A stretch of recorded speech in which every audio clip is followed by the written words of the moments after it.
fragile line. Next to them were the men of the other main military order, the Hospitallers, and the last survivors of the Crusader Knights from the Latin kingdom of Jerusalem.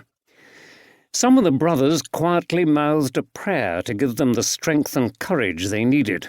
Most were just desperate to do their duty and avoid showing weakness in front of their comrades. A few made eye contact with their friends on either side, but looks had to express what emotions of fear or affection needed to be communicated. Few words were spoken. The famous Templar discipline, even in these last moments, was fierce. What little energy was left needed to be channeled into the coming fight. There were fewer than 200 men in these dusty, ragged ranks. Preparing to charge a Muslim army of perhaps some 30,000 men, they must have known that they were going to lose. But the Templars were arguably the best heavy cavalry in the world, and, more to the point, they were out of options. This was the bravery of despair. Complete silence fell in the ranks for the last few seconds. Time stood still.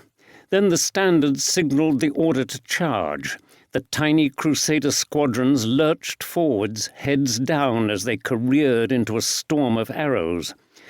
Against all the odds, even this forlorn charge, and another which followed it, were enough to cause concern amongst their enemies. Al-Afdal, Saladin's son, was at his father's side at the time.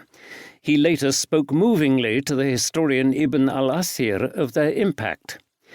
They made a formidable charge against the Muslims facing them, so that they drove them back to my father. I looked towards him, and he was overcome by grief, and his complexion pale. The Muslims rallied, returned to the fight, and climbed the hill. When I saw that the Crusaders withdrew, pursued by the Muslims, I shouted for joy, "We have beaten them!" But the Franks rallied and charged again like the first time and drove the Muslims back to my father. He acted as he had on the first occasion, and the Muslims turned upon the Franks and drove them back to the hill. I again shouted, "We have beaten them!" But my father rounded on me and said, "Be quiet! We have not beaten them until that tent, the Crusader command post, falls." Bravery was not enough against such odds. As the Templars and their comrades charged, they took more and more casualties. Eventually too few horses remained for the men to be able to fight mounted. The Templar brothers and the other knights set up tent ropes and overturned wagons as obstacles. They carried on fighting on foot for as long as they could. But there was only one realistic outcome. The Frankish army was forced to surrender. The dazed survivors were bound and taken into captivity.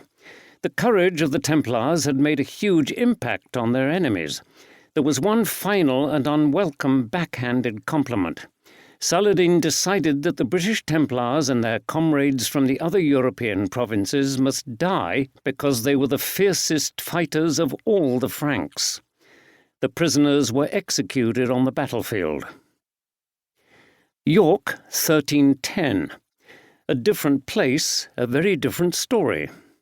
The rector of the Church of Crofton, near Wakefield, was testifying under oath.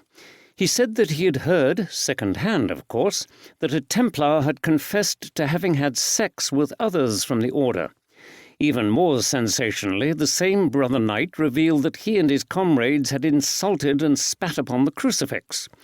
Bizarrely, and this was the big surprise, the Templar was also reported to have said that a certain image was shown to him like a certain calf placed on a sort of altar, and he was told that he should kiss the image and venerate it, which he did. Strangely, there was even corroboration of this seemingly outlandish claim. John of Nassington, a knight from York, had a very similar story. He testified that he had been told that the Templars had invited the knights and officials of York to a great banquet at their manor house at Hurst.